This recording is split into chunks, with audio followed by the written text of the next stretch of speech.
ਪ੍ਰਸ਼ਾਦਿਆਂ ਦੀ ਇਹ ਸੇਵਾ ਹੈ। ਸੇਵਾਦਾਰਾਂ ਵੱਲੋਂ ਜਿਸ ਨੂੰ ਜਿੰਨੇ ਪ੍ਰਸ਼ਾਦੇ ਚਾਹੀਦੇ ਉਹਨਾਂ ਨੂੰ ਉਹਨੇ ਪ੍ਰਸ਼ਾਦੇ ਦਿੱਤੇ ਜਾਂਦੇ ਹਨ। ਨਾਲ ਇੱਕ ਸਬਜ਼ੀ ਹੈ ਪੈਕ ਕੀਤੀ ਗਈ ਅਤੇ ਨਾਲ ਅਚਾਰ ਬਣਾਉਂਦਾ ਹੈ। ਇਸ ਹਿਸਾਬ ਨਾਲ ਜੋ ਸਬਜ਼ੀ ਪੈਕ ਕੀਤੀ ਗਈ ਹੈ ਇਹ ਅਚਾਰ ਹੈਗਾ, ਇਹ ਪ੍ਰਸ਼ਾਦੇ ਹੈ ਅਤੇ ਜਿਨ੍ਹਾਂ ਨੂੰ ਜਿੰਨੀ ਲੋੜ ਹੈਗੀ ਉਸ ਲੋੜ ਦੇ ਮੁਤਾਬਕ ਉਹਨਾਂ ਨੂੰ ਇਹ ਸੇਵਾ ਇਹਨਾਂ ਨੇ ਅੱਜ ਪੰਜਾਬ ਵਾਪਸ ਆਉਣਾ ਹੈ ਟ੍ਰੇਨ ਦੇ ਵਿੱਚ ਉਹਨਾਂ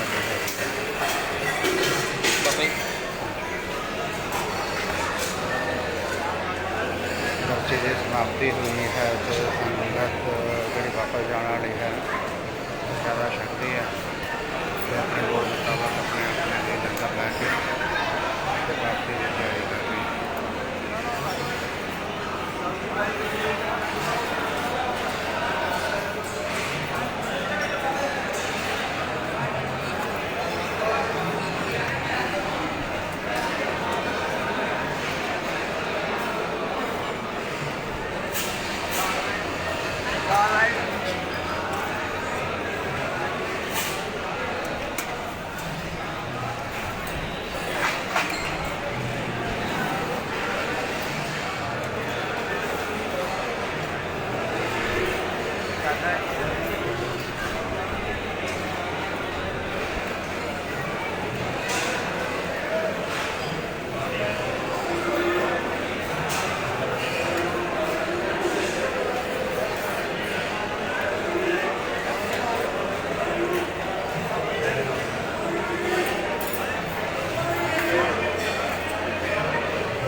Chào